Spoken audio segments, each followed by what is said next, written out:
Hello everyone, I am going to present about buffers of blood. What is buffer? A buffer is a mixture of a weak acid and its salt with a strong base, a mixture of acetic acid and sodium acetate. Did you know that there are 4 important buffers present in blood? These are bicarbonate buffer, phosphate buffer, protein buffer, and hemoglobin buffer. And now I am going to discuss each buffer that are present in blood. First is the bicarbonate buffer. The bicarbonate buffer system is an acid-base homeostatic mechanism involving the balance of carbonic acid, bicarbonate ion, and carbon dioxide in order to maintain pH in the blood and duodenum, among other tissues to support proper metabolic function.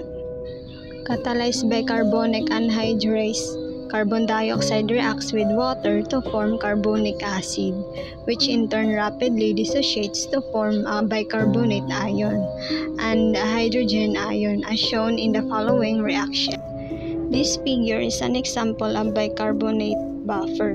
It tells that a byproduct of cellular respiration is dissolved in the blood, where it is taken up by red blood cells and converted to carbonic acid by carbonic anhydrase. Most of the carbonic acid then dissociates to bicarbonate and hydrogen ions.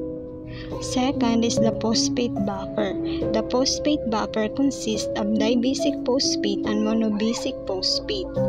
It is also a vital component in maintaining the pH balance in biological systems, and it plays a major role in buffering renal tubule and intracellular fluid.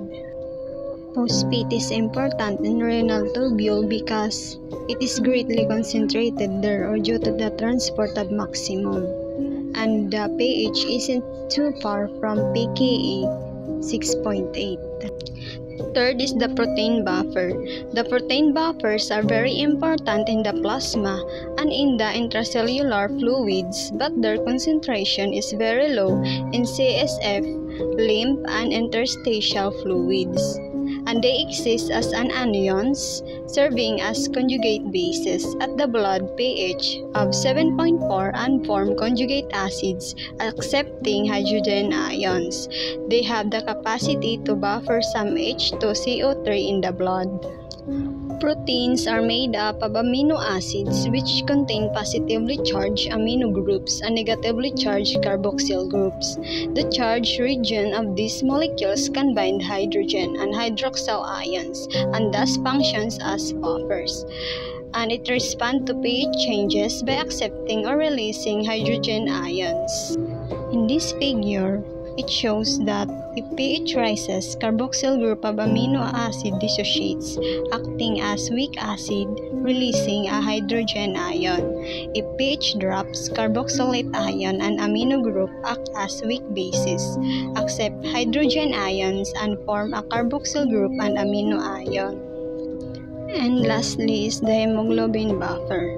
They are involved in buffering CO2 inside erythrocytes.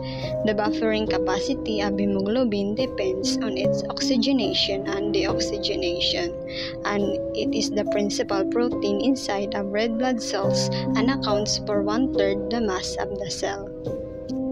In this figure, it shows that during the conversion of CO2 into bicarbonate, hydrogen ions liberated in the reactions are buffered by hemoglobin, which is reduced by dissociation of oxygen.